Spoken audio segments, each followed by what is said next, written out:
How comfortable would you be doing this interview naked? Absolutely fine, yeah. Should we crack on?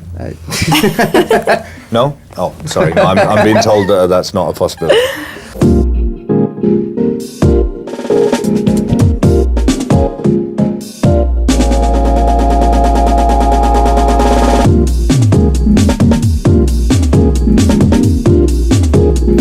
Hello, welcome to Movie Phone's Unscripted.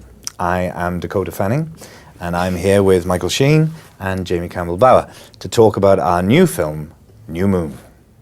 We're going to ask each other some of your questions, and then we're going to ask some of our own. And I'm going to ask the first question, I believe. This is from Erin in Salt Lake City, and it's to Dakota.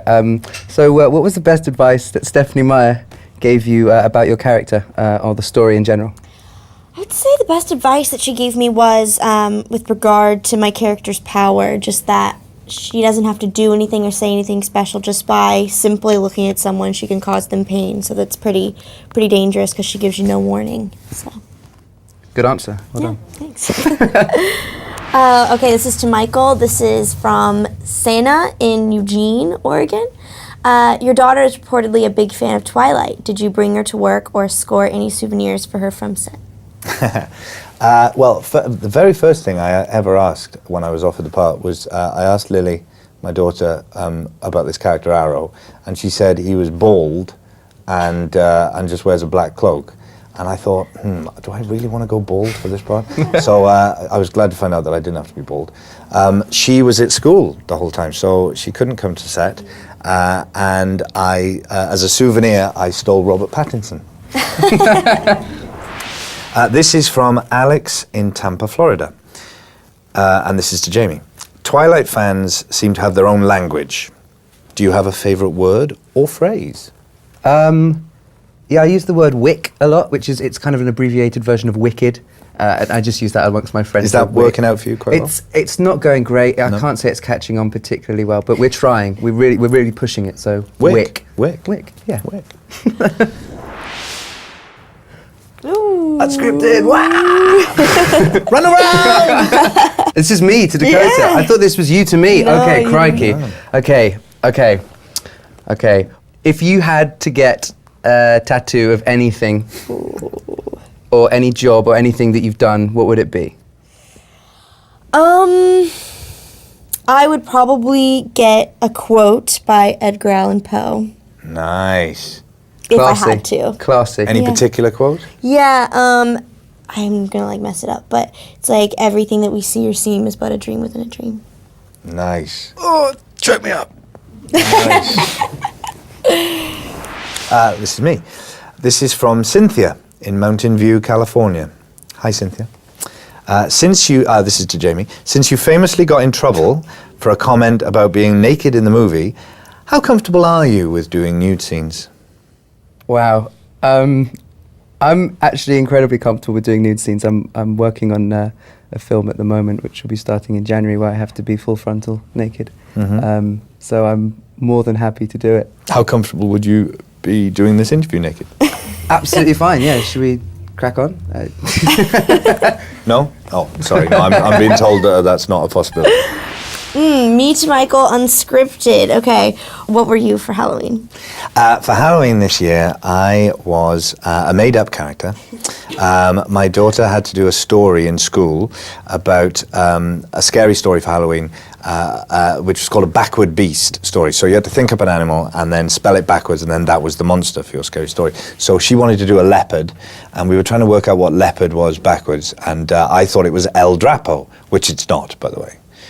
For any grammar Nazis or spelling Nazis. But I thought that El Drapo sounded like a marvelous character, so I thought I would be El Drapo, which was sort of half Mexican wrestler and half bits of animal. So I had a Mexican wrestler's mask and then great big bunny ears and a cape. And of course, nobody knew what I was. So everyone would go, "What are you?" And I would turn around, and on the back of my cape was El Drapo, resplendent and majestic. Okay, this is me to Jamie from Rebecca in Lawrence, Kansas. What's the strangest or funniest Twilight merchandise you've heard about? I saw at Comic-Con they had the Twilight makeup.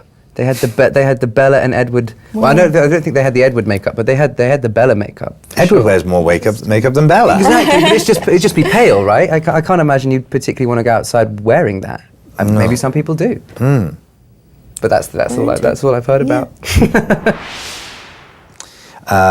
This is from Vanessa in Asbury Park, New Jersey. This is to Dakota. If you had a day off with the guarantee that no one would bother you, what would you do, Dakota Fanning? You know, I pretty much, it's not really bothering to me. You know, when people come up to me, I really don't mind it, and I try and just do what I would normally do. So I've heard that you're pretty nasty to people, though, when they come up to you. Is that true? I beat them off. Yeah, I heard that.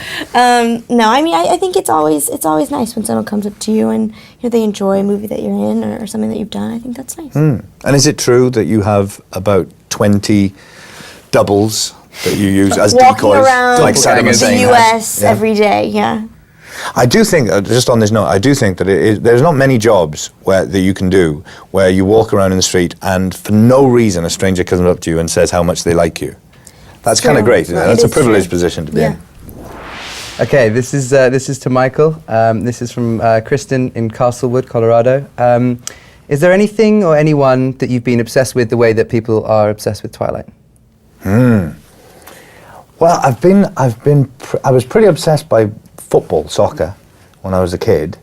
And then that sort of obsession changed to acting, really. I became really obsessed with acting. So I would read all about the history of acting, and I would watch every performance I could watch. You know, Laurence Olivier, very famous actor in Britain, and I used to watch all the recordings of his performances and get recordings of other people's performances and read criticism. There's a writer called Kenneth Tynan who wrote a lot, who was great sort of a theatre critic, and so I loved finding out about theatre performances from before I was born that I never saw. Because I thought there was something quite magical about that, the fact that you do this great performance and then it's gone. It's not recorded on film or anything.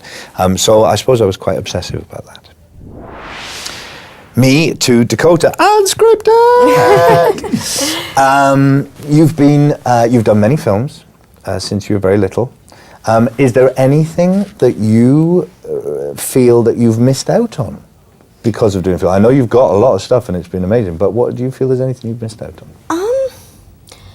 To me, because this is really all I've ever known, because I started out when I was so young, so I really don't feel like I've missed out on anything, or I don't know what I've missed out on. You know, this is like the life that I've lived since I was like 6, and it's, you know, what I want to keep on doing. So anything that I have missed out on, I haven't really missed. Or maybe you'll end up as like an 80-year-old dressed as a cheerleader and turn into a real freak, even more freakish than you are now. Yeah, could happen. Yeah. Thank you, Dakota. And Jamie. Thank you, Michael. Thank you, Michael. Oh, do you know, it's been such a pleasure. Thanks to Movie Phone, and you know what? Especially to you for watching and sending in your questions. Go see New Moon.